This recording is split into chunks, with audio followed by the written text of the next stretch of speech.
Welcome to The State of Us. Beyond mainstream cable news and party lines, with a millennial and a boomer, The State of Us pushes past the noise and uncovers all the issues that matter. Here's your host, Justin T. Weller. For those who want to know what the U.S. might look like in 20 years, a look at a handful of small and mid-sized cities offers clues, according to the Wall Street Journal. As mayors are looking to plug holes in their budgets, help people who lost their jobs, or work to fix crumbling infrastructure, they're turning to ideas that would have been unthinkable a few decades ago. So today, we're going to take a look at this article and review their 10 big ideas to improve life in small and mid-sized cities. But of course, a conversation on improving cities across America and making American life better simply couldn't be complete without True Chat senior historian and an educator of more than 30 years. Here is your friendly redneck liberal, Lance Jackson. Well, here we go, folks. Some of them are very progressive that yours truly has spoken out against, but there's some positive feedback that's come about because of them. And there are some new ones here that are pretty strong. But all of these ideas are very propitious. Propitious, 3 syllables, propitious. It is an adjective, and it means favorably inclined or boding well. So these are some propitious ideas to improve life in small and mid-sized cities. So, in keeping with that feeling that Lance had said about some of them being ones that he might be somewhat objectionable to, the first thing on the docket is self-driving shuttles. Now, before we dive in here, I do think it's important to mention, Lance, hopefully the reason you care about these 10 ideas, right, is because they're all things that, at least in some form, probably not all 10, but some version of each of them is probably going to come to your city or your town, right? So whether that's in a year or 5 years, these are ideas that some of them are likely to take hold and become part of our day-to-day life. So it probably touches all of us in some sort. Well, here it is. These 10 big ideas, it says in the article that's linked to at the State of Us. These are 10 big ideas being tested in small and mid-sized cities across the United States. So they're already being done. Right. That's the big thing. So your point. They're not theoretical. Right. These aren't ideas. Oh, if we do this, there are cities that are already doing these things. So not all of them, but like you said, if they work, you're going to see them everywhere.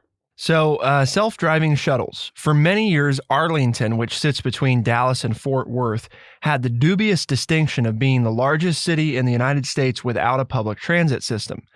Part of what self-driving shuttles are designed to address is this idea that as drivers' salaries push up the cost of public transit for cash-strapped cities, they can solve the issue by going without drivers. Even though the upfront cost of driverless vehicles is more, the ongoing operational cost is less, and often they pay for themselves rather quickly. So, in Arlington, Texas, they're testing self-driving shuttles under its public rideshare program.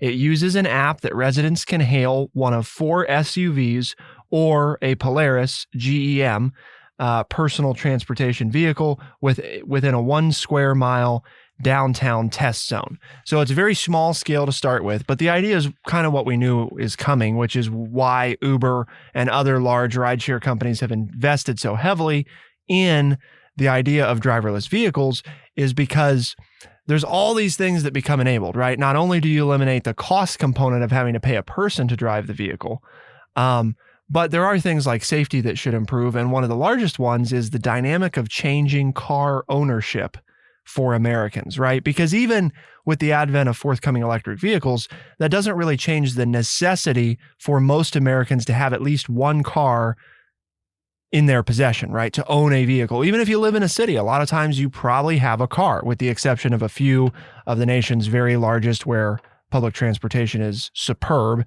and it's practical to replace that. But with this driverless technology, and Lance and I have talked about this before, there's ideas like, you could have our local Walmart, right? That's got a whole bunch of self-driving shuttles that are sitting in its parking lot, and they could even be electric powered, charging up. And the minute they're needed, it unplugs itself, it drives to where it's requested, it does its thing. If it gets another request, it does that. But there's no people involved. So all this, if it has to wait around for a little while, it's not the end of the world, right? Because you're not just ticking away having to pay somebody. So there's a lot of things that go into this. I know for most of us, it's probably kind of something that makes us nervous, though. Well, I mean, it does, but like you said, this is how you get started. I mean, I think that's the key. And it's, it says fares start at $3 per ride, and the passengers have taken about 1,700 of them since its launch in March. So there are people trying it, and if it works, more people will do it. And it's cheap. It's cheap. It's cheaper than taking a cab. And for a city that doesn't have public transportation, which Dallas, Arlington does not, it's the largest city in the United States without a public transit system. So it solves, a couple different problems there. So it's coming. Doesn't mean I'm comfortable with it, but it is coming. So good luck.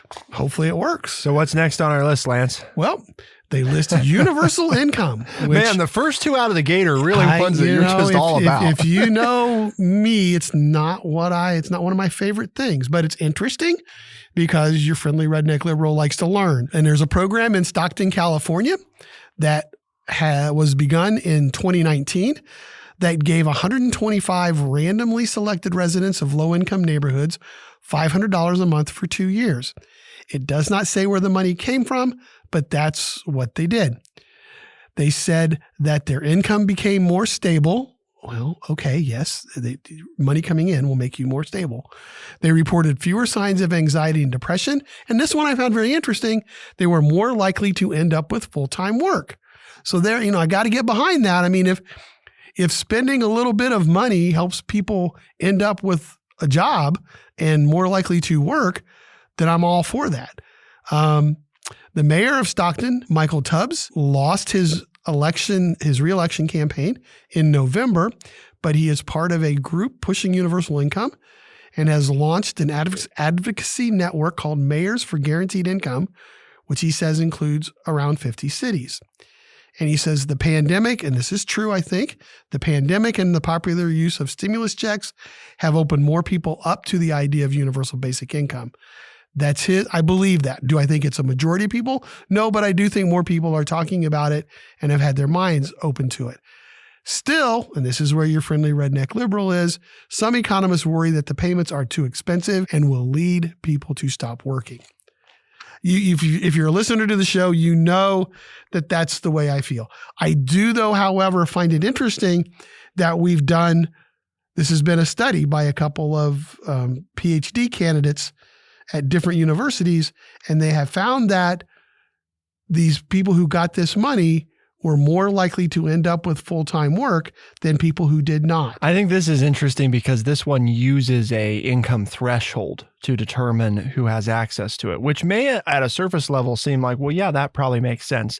I guess the thing I'd worry about that you'd have to test probably on a larger scale to really have any, and over a longer period of time to really have any feeling for how it plays out is by putting an income attachment to it, are you inadvertently incentivizing staying within a certain income bracket outside of that, and it certainly wouldn't be intentional. I mean, the purpose is not to, let's keep people poor, right? But at the same time, it could also be that thing that we've talked about before, that's been an ongoing debate for a long time, which is, is welfare too much or too little, or is it just right?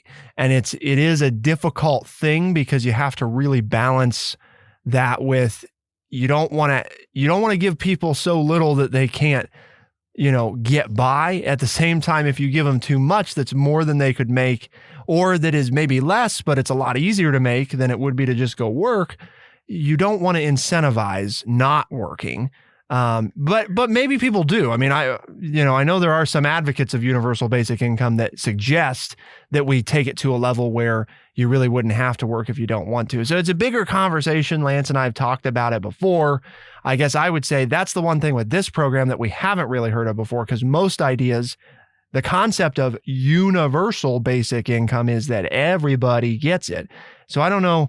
I know they call this that it was kind of a test pilot program, but it did income limit it. So I'm not sure that it's exactly universal income since you have to qualify for it. And as I've said before, the way to take care of this is raise wages. Which we talked about quite a bit. If you raise wages and then it is conducive for you to work and you can earn a living, making that money, then you're more likely to work as well. So, but here we go. So we've got 10, we're only through 2. We got to move. So what's next? Affordable housing in your backyard. I'm glad this one was on the list of 10 big ideas because Lance and I have talked about it a lot. It affects urban areas. It affects rural areas. There is an increasing issue, particularly in your urban areas across the United States with housing that is not affordable.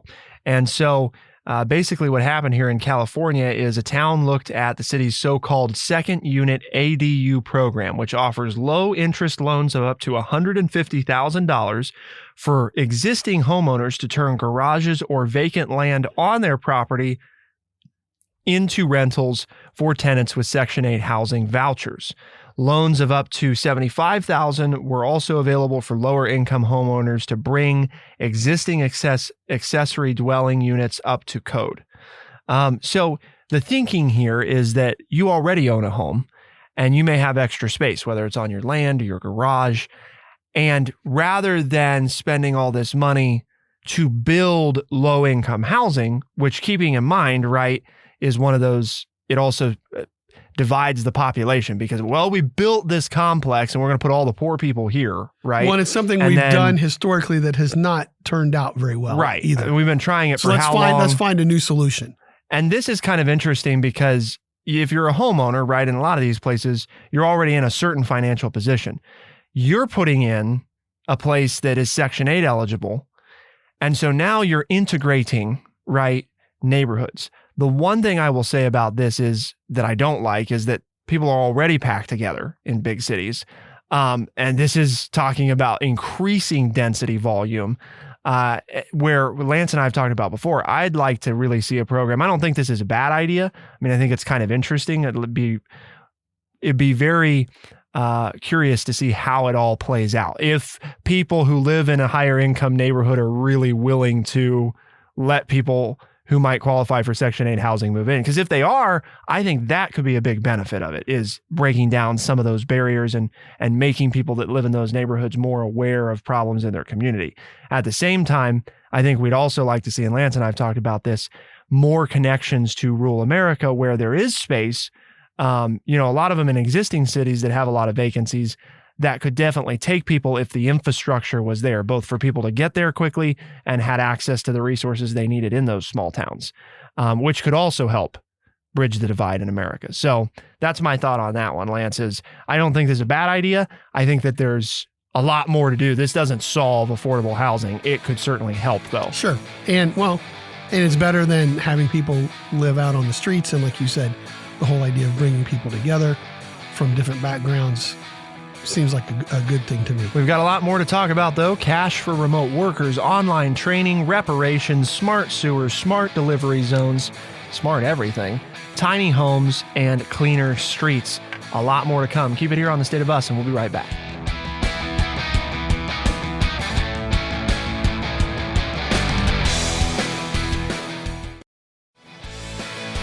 We are The State of Us. Here's your host, Justin T. Weller. So we've looked at universal income, affordable housing in your backyard, and of course the first one up, which Lance is just a huge fan of, self-driving shuttles. But next up, we've got some more to look at. What's next on the list, Lance? Well, cash for remote workers, and this is people are having trouble filling jobs, so there are cities that are starting to go after workers. For example, in Savannah, Georgia, it said it would give tech workers up to $2,000 to cover moving expenses. So like you'll come live in Savannah, Georgia, there are companies that will pay you to move because they need workers that badly.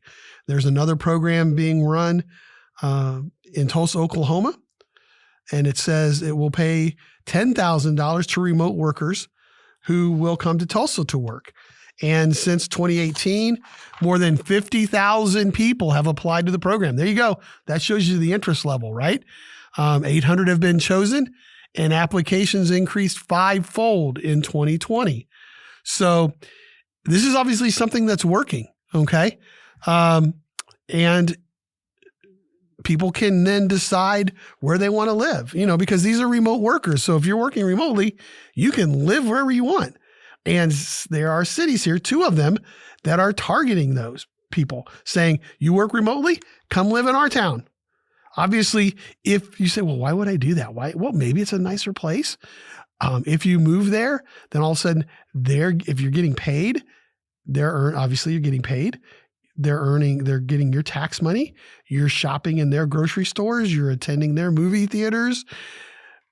It's going to increase and help people in the economy in that area. So you're a remote worker. You can live anywhere. Here are cities that are saying, hey, come live with us. We'll even pay you to move here.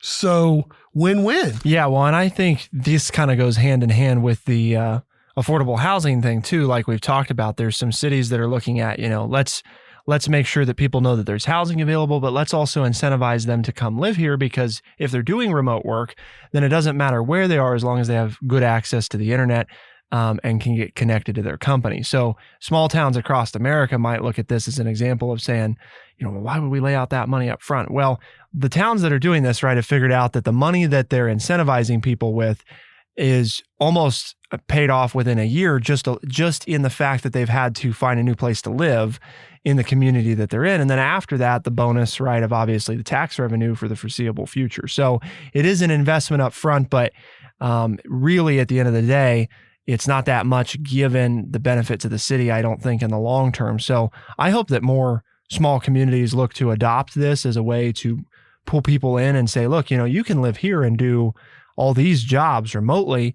But going with that is that their infrastructure has to be up to date, right, to support it. Because if you move there and you're supposed to be a remote worker, but you have trouble connecting to your job all the time, that's not going to work. So there are, like with everything else, things that go along with that. This next one's kind of in that same vein, though, too, Lance, is online training for job seekers. Mm-hmm. The COVID-19 pandemic obviously led to a surge in unemployment that has forced some cities to rethink how they help residents find new work. And in Louisville, Kentucky, last year, they launched a program in partnership with Microsoft and an education company that offers free online classes in subjects like software engineering and data analysis to those who lost their jobs during the pandemic. This is one of those things. Why haven't we figured out how to do this sooner, I guess? If you've lost your job, right, because your job, for whatever reason, pandemic or otherwise, just you're out of work. I'm not saying that we shouldn't have unemployment, but why is part of that not, let's provide you the opportunity, spend some of that money on getting you trained to go find a new job, workforce reentry, right? Or preferably, you're out of the workforce, but you're in an education setting and then back into the workforce. I don't know. It seems to make a lot of sense in some ways that other things that we've talked about don't. But if you've lost your job, let's get you to a new job, right? And if you have to have some education to do that, especially in very practical things where it's, well, I want to go work for this company, but I don't have what's needed. If that company and your city can partner together and say, okay, we'll figure out how to cover the cost of it, and then you got your job lined up anyway. I don't know. That seems like it would help a lot of people get back into the workforce. Well, there are three pieces here in Louisville: the General Assembly, which is an education company, Humana Incorporated, which is a health insurer, and the University of Louisville are all going together here for this software. And from the mayor of Louisville says, by creating a diverse workforce with in-demand skills underlined, right? Louisville is positioning itself for greater success in the future. Other cities such as Buffalo are starting to offer similar programs. There you go, right? If you don't provide them with those in-demand skills, right? You're not just going to learn how to do something. You're going to learn to do something that there are 50 jobs available in this city on the Sunday newspaper, right? You learn these skills, you can go get a job. You're going to keep people in your city, right? You're not going to lose them to someplace else. And we know that small and midtown cities are having trouble keeping people there because there's nothing for them to do. Well, here are jobs that our city has. You don't have the training. Here's the training. You get it for free. We get to keep you here. So, Lance, the next one, I tell you what, some of the things on this list, I'm sure people listening are like, man, these are some contentious things. But an important side note is, right, a lot of these these big controversial things, they get tested at the city level first, right? Because the mayors, the city council, they have some more flexibility. They can try these things on a smaller scale before they get adopted at some kind of national level. And that's part of why we're talking about them today, is because they're in the works, right? They're seeing how they're going to play out. And that's kind of the determining factor of whether or not they're going to stay around. I don't think there are a lot of people who like this word. I wish we would do something else with it. And I'll tell you what I'm talking about. But it's entitled Reparations, okay? But what it does in the city of Evanston, which is where Northwestern University is located, a suburb of Chicago, it's become the first U.S. city to launch a reparations program when it voted to approve first payments earlier this year using taxes from the sale of marijuana. So Illinois has obviously a marijuana law. I like that part of it in that, okay, we're funding it, right? We're not just adding to the tax code. We're funding it with something else. But I wish people wouldn't think of it as reparations, because it's not so much that, but look at what they're doing with it. This is like, call it something else, but we're going to help ease the housing inequity, okay? What if you said that and not reparations? Because then all of a sudden they're giving $25,000 grants to people who can prove that they had been discriminated against over a certain period of time in city policies. But you take that out. Okay, you don't have to prove you're being discriminated. Apply for the grant, and the grant can be used for mortgage payments, down payments, closing costs, or home repairs. I mean, it's like, wow, as the alderman who's the driving force behind the program says, this is going to help Black families buy or stay in homes of neighborhoods where they might otherwise be priced out, narrowing the city's racial wealth gap. We know that's a real thing. Why do we have to call it reparations and automatically throw up all these flags when people say, oh, we can't do that, we can't do that? If you say, you know what, we're going to try to put people on equal footing. Okay, that sounds like a good idea. We know there are people. I mean, hopefully you admit there are people, and it doesn't have to be color of skin, but there are poor people in America who need a hand up, not a foot down on top of them. So think of this as a hand up, not a reparation. We're going to give a grant to try to close that so that they can have a home. You know, I've been thinking about this, and I'm going to go into it just a little bit more than I should probably, but that is because I've owned a home, I've been able to refinance it 3 times to help pay for my daughter's education. It's like, it never made sense to me. Well, what do you mean home owning, you have an advantage? I've refinanced 3 times that have enabled me to do things for my family because I owned a home. If I hadn't owned a home, I wouldn't have been able to do that. So I understand the power of home ownership if we're talking about wealth equity. And so this, just don't call it reparations, because that's just going to get so many people mad at the beginning. But like it says, Amherst, Massachusetts is looking to do this. Evanston, Illinois is doing it. This is a way to help people gain equality. Well, and you don't like the qualification that they have to prove that they're descendants of discriminatory policies between 1919 and 1969 in order to qualify. It should just be for anybody. Well, that's why it gets the name reparations in this case, right? Yeah. Is because they're saying you have to prove that you were wronged in the past in order to make you or your family. But why does it matter if you were wrong? If you're struggling now, then and this is a way to get you up and to help you start participating in the economy in a better manner. It's like, folks, that helps all of us, right? If you're a small business owner and somebody starts to get more money and have the ability to have more money and make more money, that helps you as a small business owner because now you get more customers. Next up on the list, smart sewers. This is one of the things on the list that hopefully we could all agree is kind of a no-brainer.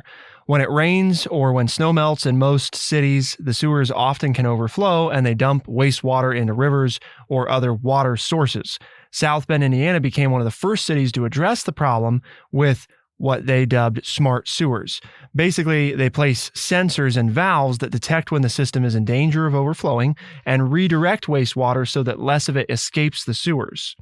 Before the first sensors were installed in South Bend in 2008, around 2 billion gallons of wastewater flowed into their river each year, compared with only 340 million gallons last year.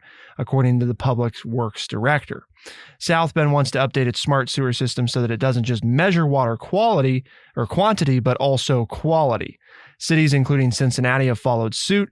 Adding sensors to infrastructure becomes increasingly popular. This makes sense. I don't know about you, but I don't want my sewer overflowing, right? I mean, it's exactly. Bad news for everybody. Aside from it unpleasant, it's dangerous and unhealthy, and it's no good. And if we pollute our rivers, right, with our own wastewater, then we have less clean water to drink. It's just bad news all around. If we can fix some of that by just installing sensors and valves that allow us to control things remotely, it makes a huge difference. We had talked about doing something like that in Urbana before as well, as far as not just for your sewer system, but also your water system, so that when there are leaks and problems, you can detect them faster, fix them sooner, which saves taxpayer dollars and reduces the downtime of those systems. It seems like a no-brainer. I'd imagine this is one, Lance, that we're going to see comes to a lot of cities. Of everything on the list, I think this is going to keep coming to cities pretty quickly. Well, here's where the infrastructure bill goes to work, right? I mean, this is infrastructure. And it's you spend some money now and you gain it. There's a recurring thing here. Spend some money now, you save it down in the future. So sure, if you're around a river, you're someplace that's getting a lot of rain, this is a no-brainer. All right, there's still more to talk about. Smart delivery zones, tiny homes as homeless shelters, cleaner streets, and better lives. Keep it here on The State of Us, and we'll be right back.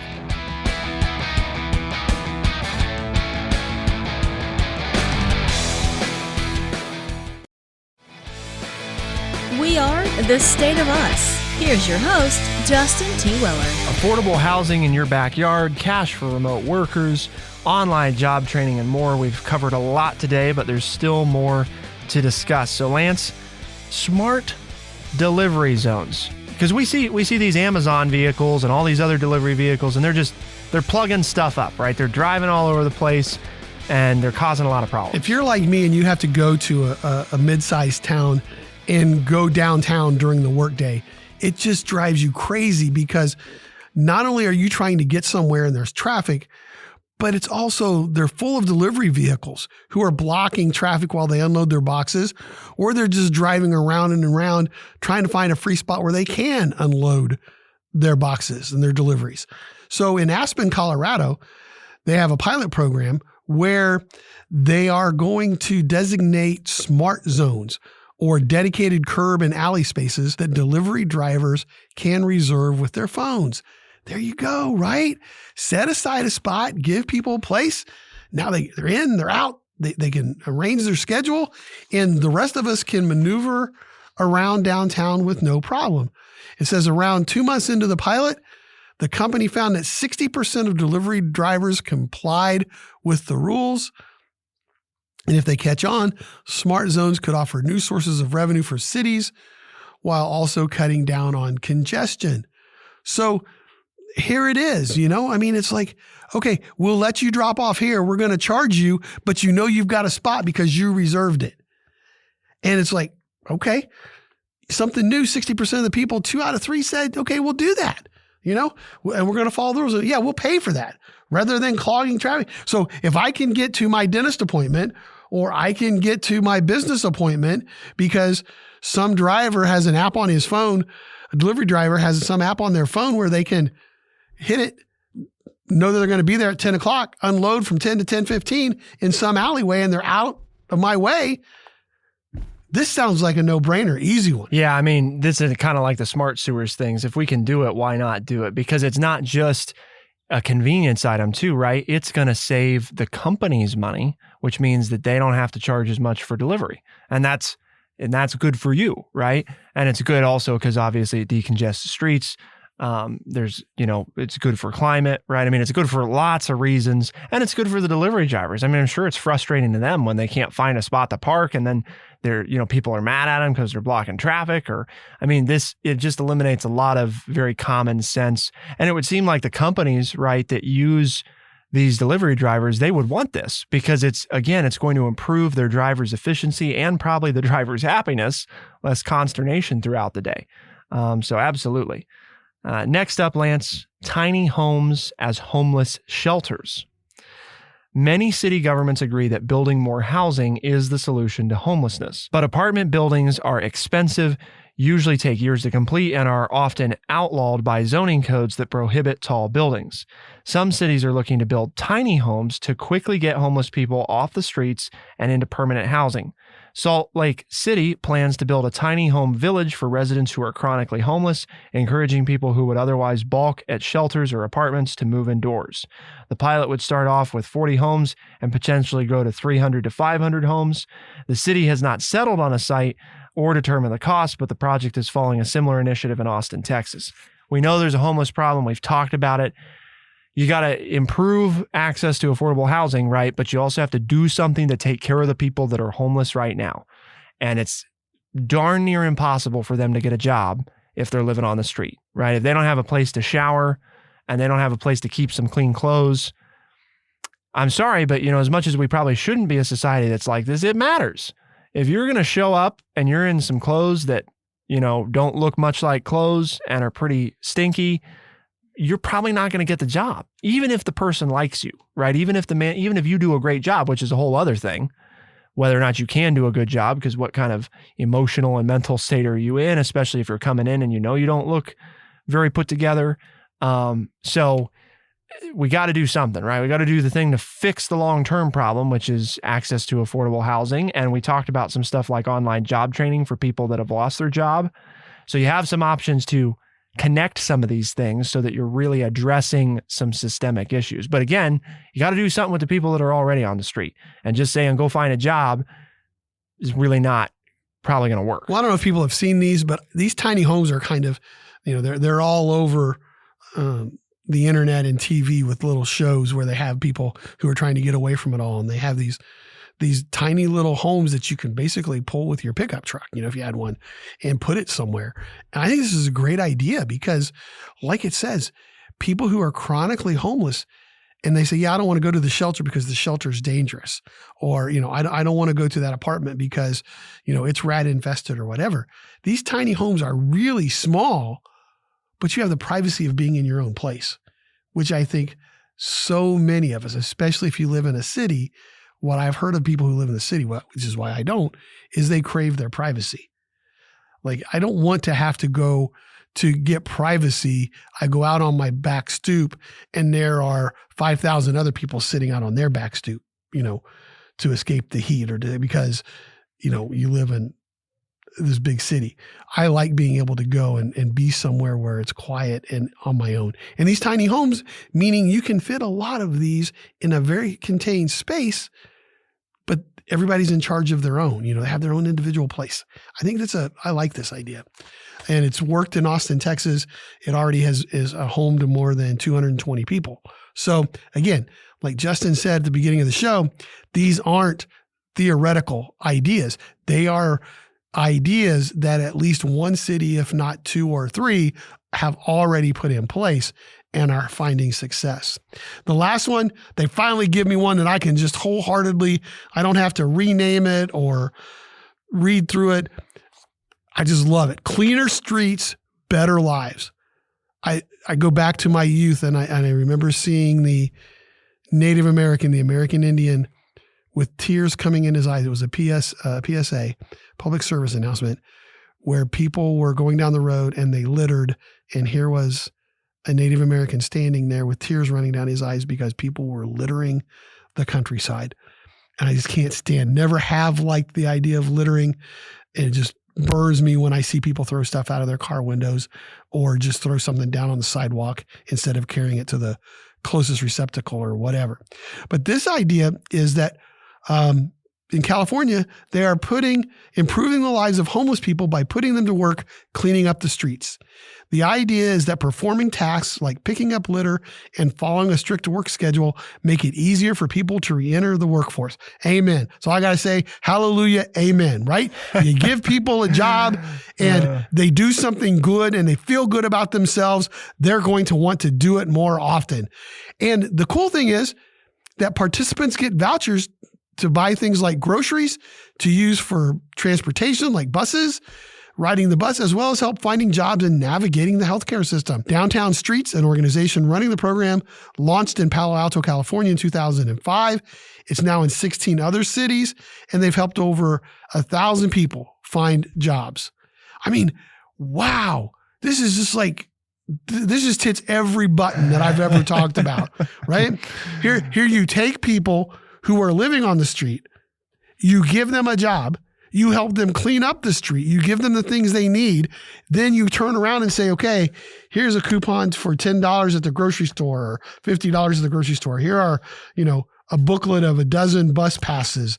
And now you can go, now that you've done this, you're eligible for this training to look for a full-time job. This is, it's a win. This is awesome.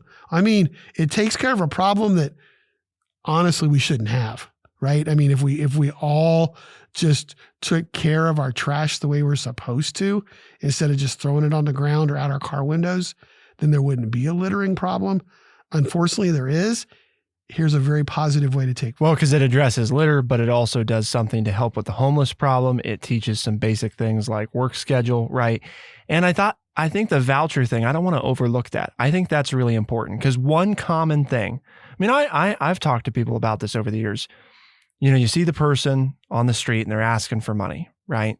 Do you give them money or do you not give them money? And one of the things that I know an objection of a lot of people is I don't know how they're going to spend the money, right? And I don't want to give them money that helps keep them homeless by, if they're struggling with addiction or something like that, that keeps them in that position. I'd be happy to give them money if I knew it was going to help lift them out of there, right? And that's a separate debate for itself. But the reason I think the voucher thing is smart is because it overcomes some of those common concerns. It's, look, we're not saying where you got to get food, but this is for food, right? This is for the bus, right? This is to go get clothes. And so it's helping, and it may seem like it's a lot of hand holding, but keep in mind, sometimes these people are in a position where they need some of that, right? They need the help getting on the consistent work schedule. They need the help getting those components of their lives back in order. And I don't want to overlook that piece of it because I think that's a well thought out component that's going to help people objecting to it as strongly and saying, okay, we really are trying to put them on the track. You're making people feel good about themselves and they feel like they're helping everybody where they live. They start to feel like they belong to the community. Yep, you stole my word, but that's exactly right. You create that feeling of community and then good things go from there. So, Lance, but that's why we're doing what we do today, right? Is have these conversations, try to create a sense of community around a common purpose. That is correct. Here at True Chat, our mission is to educate people by providing honest, open, and respectful conversations. And we try to create that sense of community, and you sharing it with your friends and family is another way that that's done. And if they say, well, this sounds like a cool show and I want to listen, tell them they can find us as a podcast on Spotify, Overcast, Stitcher, Apple Podcast, and everywhere podcasts are found. Tune in Tuesdays and Thursdays by 4 a.m. Eastern Time to get new episodes of The State of Us as a podcast. We're also a syndicated radio program heard around the country in select talk radio markets, so check your local AM or FM station. For The State of Us on True Chat in Urbana, Ohio, I'm Justin T. Weller. I'm Lance Jackson. Special thanks to our producer, Bradley Butch, and thank you all, our audience, for tuning in. We'll see you next time. Be the change.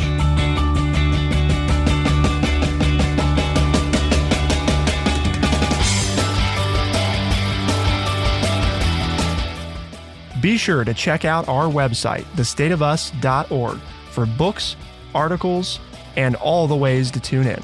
thestateofus.org.